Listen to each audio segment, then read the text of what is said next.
cable management. Yan lang. Yan. Tapos yung isa dito sa Windows 10. Yan. May natitirang isa, kaya saan ikukonekto? Sa router, sa LAN. Yan. Okay. Tapos na cable management. Walang cable splicing na mangyayari.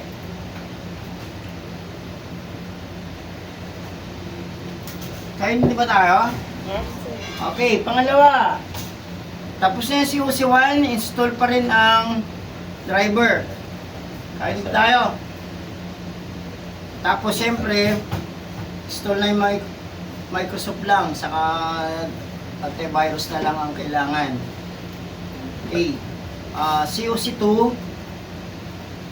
pangatlo, pangalawang gagawin ay magko-configure na kayo ng router. Anong papalitan sa router? Ang SSID o broadcast name, Wi-Fi password, saka yung IP address. Malinaw? Kaya hindi ba tayo? Okay.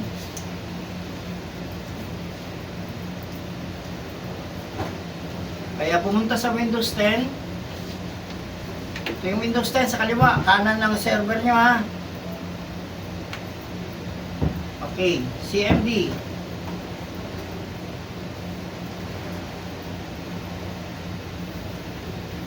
Bakit kailangan mag-CMD? Para ma-display ang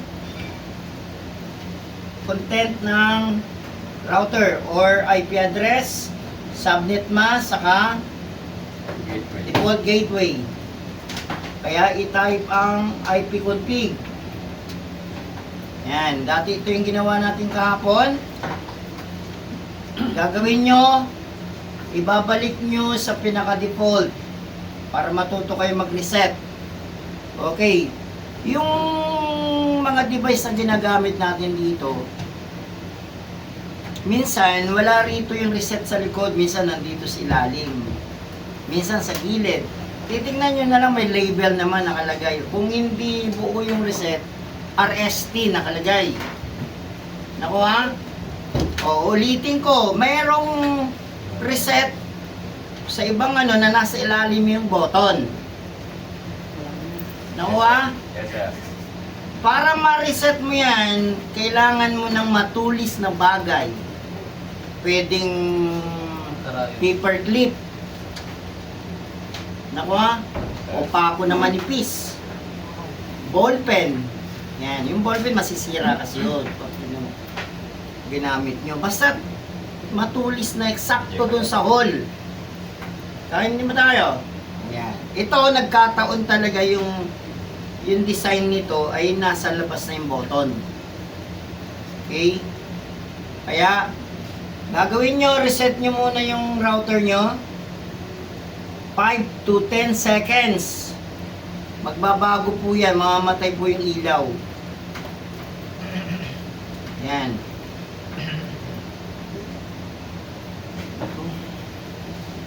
Namatay na, di ba? O, bitawan na yung button. Ngayon, pupunta tayo ngayon sa CMD ulit. Check yung IP address. Kung bumalik na yung default ng TP-Link. 10.1 pa rin. Nakuha? Gagawin nyo dyan para lumabas si 0.1. I-refresh nyo na to.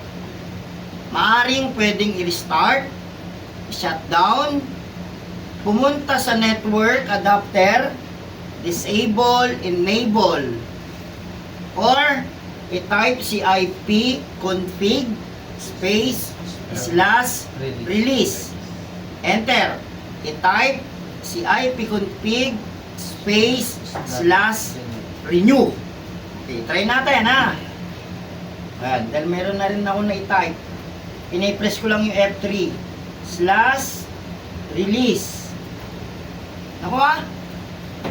Tapos, F3 ko ulit para hindi na ako mag-type or araw-araw, itatype ko naman yung renew. Yan, tapos enter.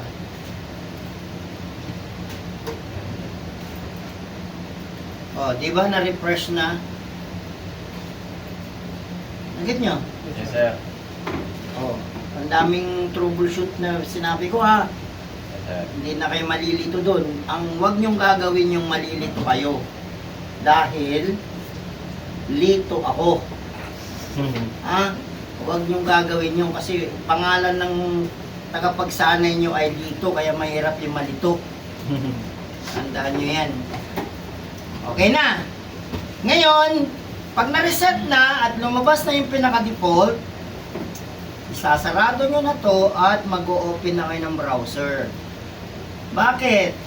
Bakit mag-open tayo ng browser? Dahil maglalagin tayo sa router na to. Nakuha? Malinaw? Maligas, sir. Okay, itatype lang natin si default gateway na 192.168.0.1. Tapos enter na natin. Yan, lalabas na yan. Tapos, kaibahan nito, ulitin na naman natin, humihingi na agad ng administrator password. Na ito na yung password niyan every time na maglalagin ka sa router na to. Nakuha? Kaya, ang ilalagay natin para uniform tayo lahat ay admin 2025 or click niyo yung mata niya para ano.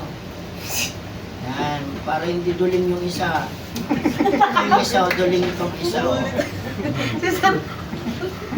Admin. Click ko lang. Bakit natawa kayo? Kasi Yan. Hindi naman duling si ano, maliit yung mata niya. Isa. Iba naman yung duling kasi yung Kaya nga, sir. bandag yung bilog nandito. Upsink it. Naku ha? Yes, sir. Maliit lang yung mata niya. Sa nakatingin. kakaboso. Dapat nakatingin. Kakaboso niya na tusok ng ano, no? Yun lang. Oh. Get na tayo. Bus natin, dumating oh. Okay. Oh, ano daw, sabi niya, isi-save ba natin ito sa ating ano? Hindi na. Close na natin muna. Okay, tapos ito. Click muna natin yung change mode, no? Hello. Sabi ko sa'yo, tanggalin mo na yun. Tanggalin mo na yan. Yan. Tanggalin mo na rin. Kailangan natin ay Pag wala pa yan, ako mag- router. Mamaya. Tama pa na. Okay? May picture pa ako. Uy! Tama na yan. Meron kayong, para kayong may Republika ng Pilipinas yan, ha? Yan. Okay, tapos magpalit po tayo ng region. Siyempre, ang region natin ay Last day. +8. Sira ang ano, scroll nito. Paano tayo mag-scroll?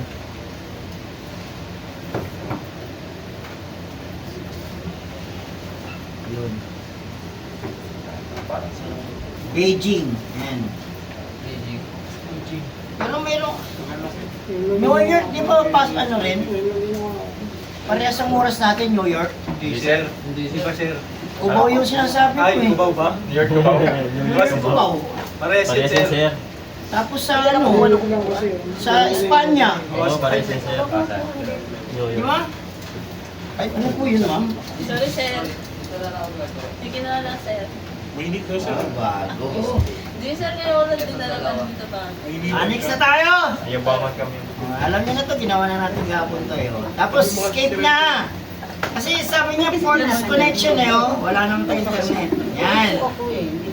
Oh. Ano, ready ba tayo? Yes, sir. O, dito, pwede naman na tayong mag-entry ng SSID. Pag ito gamit natin yung iba, pwede naman natin escape na yan. Ay, hindi po. Dito na tayo. Okay, lalagay nyo na yung password nyo rito. Kung ano yung gusto nyong password, ay ano, pangalan nyo na siguro. Okay? Huwag nyo nang tatanggalin yung TP link. Okay? Sir, pwede bang tanggalin din yan? Oo naman. Walang problema. Okay. Nainitan ako doon, demonyo ko. O, ilalagay nyo dyan, o. Dati. Ayan. Tapos, ito nga yung nagkagulo tayo kahapon, hindi napalitan. 1 to 9. 1, 2, 3, 4, 5, 6, 7, 8, 9. Yan. Okay? Nakuha po ba? Yes, sir. Huwag nyo na checkan yung IDA. Then click. O, yan na. Next. O, save na siya.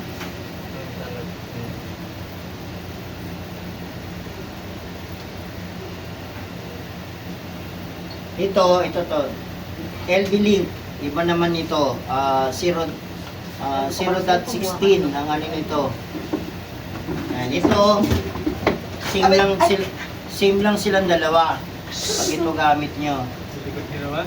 Ito, ang ano nito ay 254 ang dulo. 254.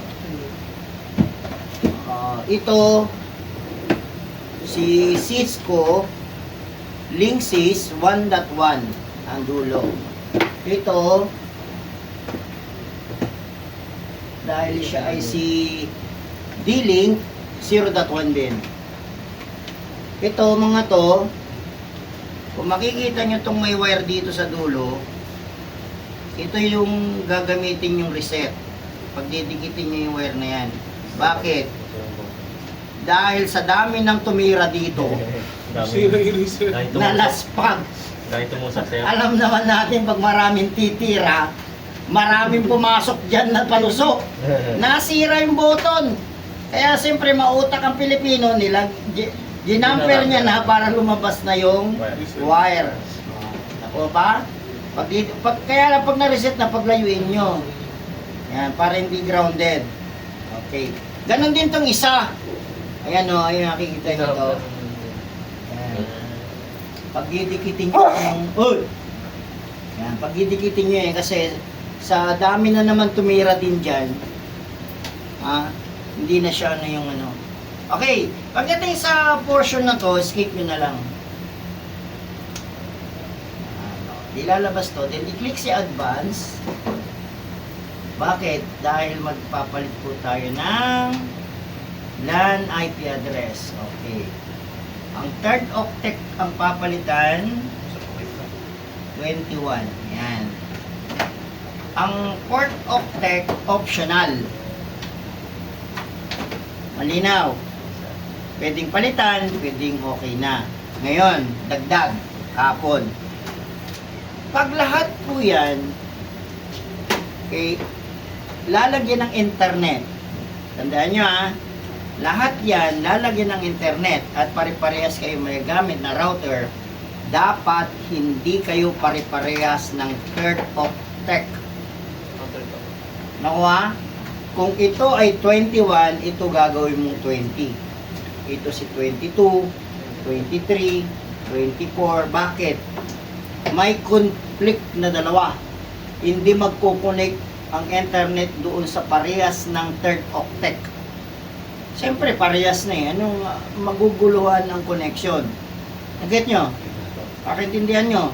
Tulad din ng router, pag nakikonek ka sa modem at 0.1, ang modem mo at ito ay 0.1, dapat ito i-release mo to para magka-access. Dahil once na parehas sila, maguguluhan na naman ang connection dahil same address, hindi makakonekto. Nakakonekto at mayroon ka na naman another router. Okay? At ito ay ginawa mo ng 21.1 at yung binili mong router na bago ay 1.1. Okay lang kahit di mo napalitan. Bakit? 21.1 na to, saka yung ano mo 1.1. Wala nang problema, wala nang conflict doon. Malinaw? Kain mo tayo? Yes, sir. Kaya ang technique or advice sa inyo, bago nyo i-connect to, tingnan nyo muna ang router kung ano ang default gateway. Nakuha? Pag nakita nyo na yung default gateway, i-config nyo na to. At iibahin nyo na ang kanyang IP address. Siyempre, lalagyan nyo na rin ng wireless. Kung ano ang ilalagay nyo pangalan ng inyong wifi, ayan. Virus 2, huwag kang mag-connect. O, di walang magkukunik doon. Okay na. Save na natin to. Ha? Yes, sir. Ayan. Tapos okay.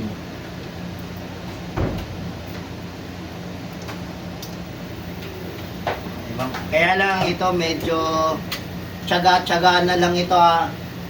Pag ito gamit nyo, bakit? Kung baga sa tao na to, matanda na to mga to. Mabagal na sila mag-perform. Mabagal na mag-refresh ng mga to. Ito, maya mabibilis niya pa ito mga to. Kung gusto nyo bumili kayo ng sarili nyong router kung medyo mabilis. Get nyo? Get nyo? Yes po. O, ito na yung gagawin nyo araw-araw. Si OC1 hanggang katapusan. Kung mag-evaluate sa katapusan, kung sino yung 5 na pwede na mag-assist, second week ng December, magpapa-assessment na.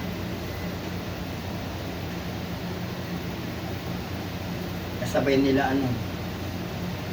Renyel. Classmate pa lang. Pinakabahan na naman yata ako. Oh, ito yung sa Malabon, mayroon doon ako estudyante na ang labo ng paningin. Yun lang. Awang-awa na ako talaga pag siya nag-activity, yung ano niya, talaga nakagano, no? Kulang na lang, sabi ko baka pumasa, baka improving ka ng monitor. O bakit ako tinitingnan mo? Pero naipasa, pumasa sa assessment. Bakit? Ang ano nung assessor, tinanong ko sila, ano bang ano? Tinanong po kami sa ano, sa attitude. Yung bilin niyo po sa amin na dapat tahimik lang. Hanggat hindi tinatanong, huwag magsalita. Basta gawin lang yung ipapagawa. Ginawa po namin yun. O, yun yung anong evaluate sa inyo, yun po yung maraming ano ipinasa yung assessor sa amin dahil mababait daw kami. Hindi kami daw magulo. Smooth lang yung ano. Mayroong hindi nakatapos. Pero pinasa. Bakit? Eh 60% yung attitude. Mayroong COC na hindi niya nagawa. COC 4. So, eh, siguro consideration na dahil ano, tapos na yung oras eh. At nakita naman, dahil mayroon namang QA. Pag hindi ka natapos doon sa actual, sa QA sa QA na lang babawiin. Yung pagkukulang mo doon sa anong tatanong na lang kung anong problema, bakit hindi mo natapos. So, yun, 60% pa naman. O, kaya dapat kayo, pag nag-assessment na, baunin niyo yung pinakamabait niyong ugali. Dahil yan ang magpapasa sa inyo. Okay? Oh, di ba napalit tayo? Anong susunod na gagawin?